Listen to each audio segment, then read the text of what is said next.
Hello, my fellow followers and sisters.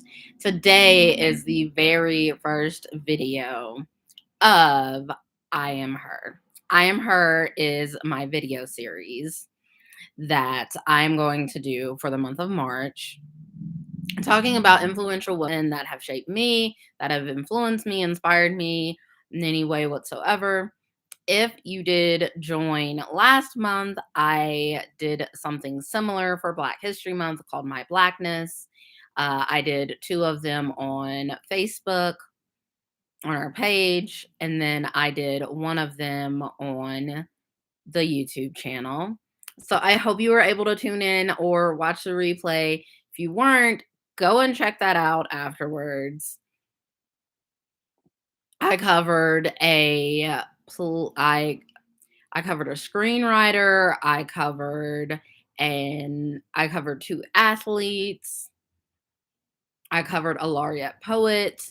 So I was really excited about that series and I wanted to come back for March because we are 2 days into Women's History Month. And in 6 days, it will be International Women's Day. Yeah! Really excited. Love the month of March. So many things going on. Love that we not only get 30 days, we also get a special day on top of that because of International Women's Day, recognizing women all over the world, not just the United States. So let's dive into it. I am a writer, as you know, if you've been following us. If you haven't, go check out our website, callmysister.com. Have blogs on there that me and Via have written. Via will not be joining me on the videos, but you can go to our Facebook page. You can go to our Facebook group and join, and you will see Via's posts. Via is posting on social media once a week, every single week in the month of March, about influential women, women that have inspired her, women that pump her up, and that she is grateful for. And I'm super excited to see what she's going to write about. We don't really have a rule on our writing as long as it empowers females, so that can go any direction. Today, I'm going to talk about somebody who influenced my writing. And at the time when I found out about this author, I wasn't too jazzed about, reading about her, writing about her. But I started reading her book. Book blew me away by just how raw and just descriptive and intense the story was. It just pulled me in. So this was senior year of high school, 2003, and I had to do a research paper on a book. And it had to be like really detailed, had the note cards. Anyone who's a millennial knows how difficult that was. Nowadays, it's a lot easier. You can just do people write papers anymore?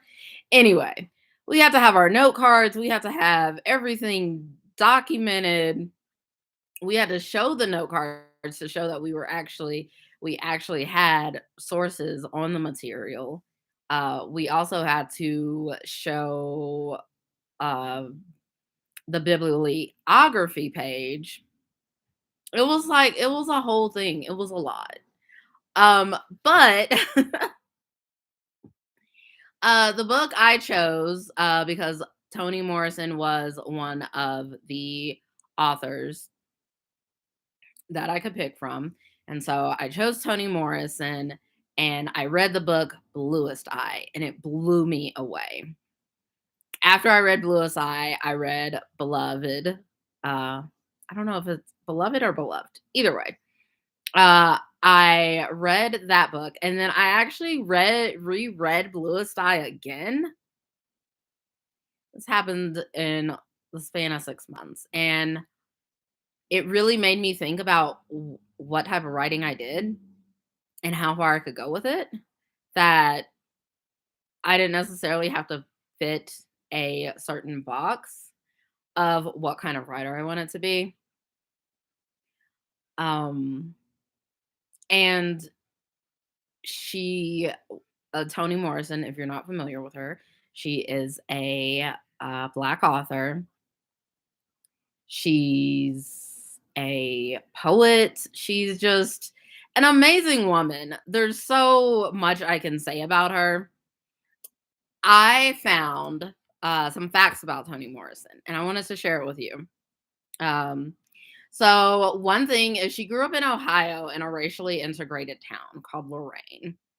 And they did not, her and her family did not stay in Lorraine very long.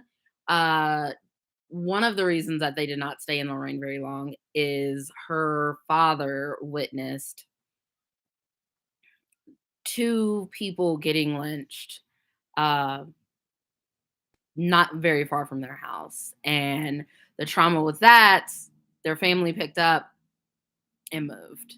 Um, and one of the facts in here does talk about her experiences, and how her experiences influenced her writing, which I fully believe everything that we experience influences our path and where we go. I have had a love hate relationship with my writing. Right now, I am in love with it. Um, there have been times in the past that I questioned myself as a writer and I questioned whether I wanted to even be a writer. I believe the things that we really enjoyed as kids, we go back to as we become adults, especially the things that drove us and the things that gave us passion. And I've always loved writing. I've always loved doing art, and that's a big part of my job now. And I think that's just beautiful that I kind of step back into it. But I don't think I would have came to this point in my life, with being a blogger, with being a content creator, if I had not read those books. So thank you to my high school English teacher, who I cannot remember your name, but thank you for forcing me to read that book. And I did the report. I got a B. Uh, because that changed my views on writing. That really changed my viewpoint. So thank you, Toni Morrison. When Toni was 2, she was born in 1931, so this would have been 1933. Her family's landlord set their home on fire. Luckily, there were no casualties. Everybody was able to get out of the home safe. Uh, the backstory on that is apparently the family was behind in their $4 a month rent. You heard me, $4 a month. Now, this was 1933. And if you are any of a history buff, you know the stock market exchange crashed in 1929, December of that year. So 1933, that was a couple years after, as we know, the way the financial sector goes, or anything big like a pandemic. It takes a really, really long time for the country to come back from that. So only being 4 years later, I could see that there were still people struggling, and there were still people trying to make it. $4 though. $4. You're going to light a house on fire for $4. I'm just so glad that she made it out, her family made it out, because where would we be without Toni Morrison's writing? Speaking of, Toni was a nickname. Toni Morrison's legal name was Chloe Ardelia Wofford.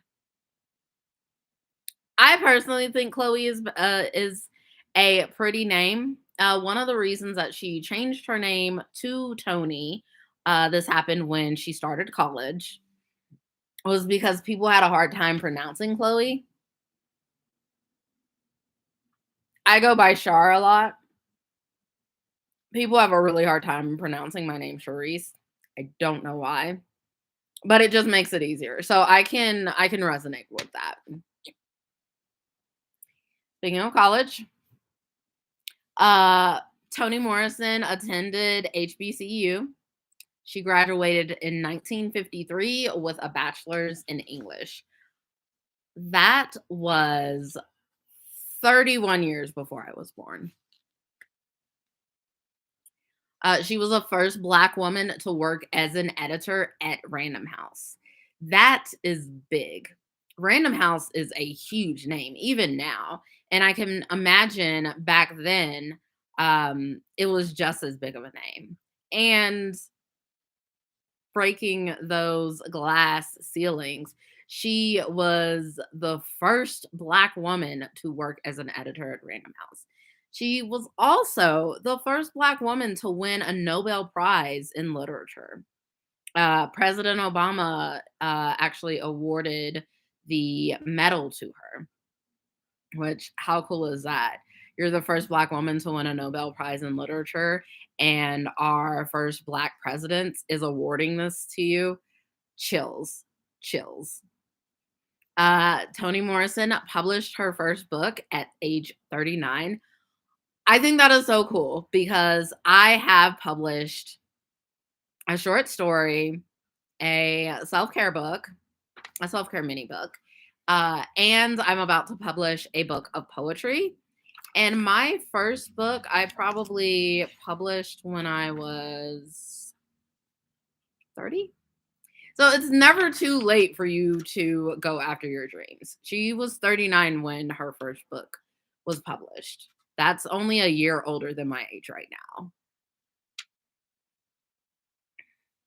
Toni preferred writing in the morning. She said it was easier with having that time to write before her kids got up in the morning and she started her day.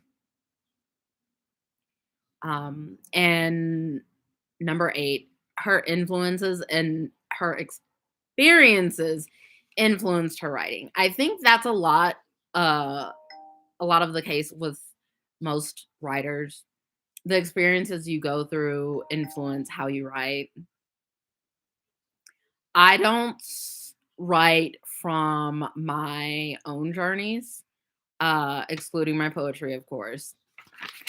I find it very liberating creating new characters and scenarios that I myself have never been in.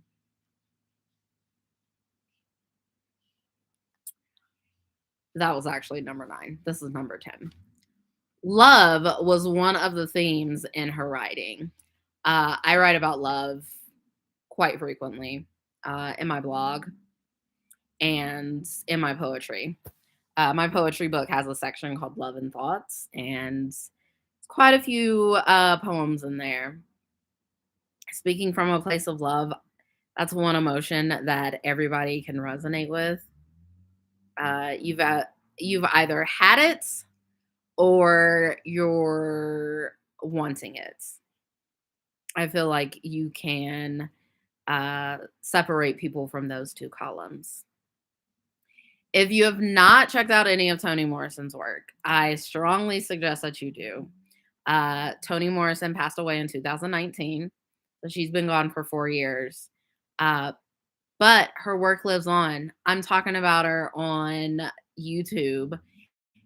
People are still reading her works of literary art, reading her books, reading her poems, reading her short stories. And I think that's amazing that work that was created in the uh, 50s, 60s, 70s, we are still digesting, we are still investing in that for ourselves. So I want to say from the bottom of my heart, Toni, you have influenced me to be a writer. And without that influence, I don't really know where I would be. Maybe I'd have a different career altogether. But I'm going to share your work and hopefully inspire others to love your stories, to create, and to just be the amazing women that you were trying to inspire us to be. So that is it for this installment of I Am Her, because I am a woman. This is Women's History Month. I am her. Join me next week, same time, next Thursday, 4 p.m. Mountain Standard Time. That's 5 p.m. Central Standard Time and 2 p.m. Pacific Time for another edition of I Am Her. And remember, you can always call your sister.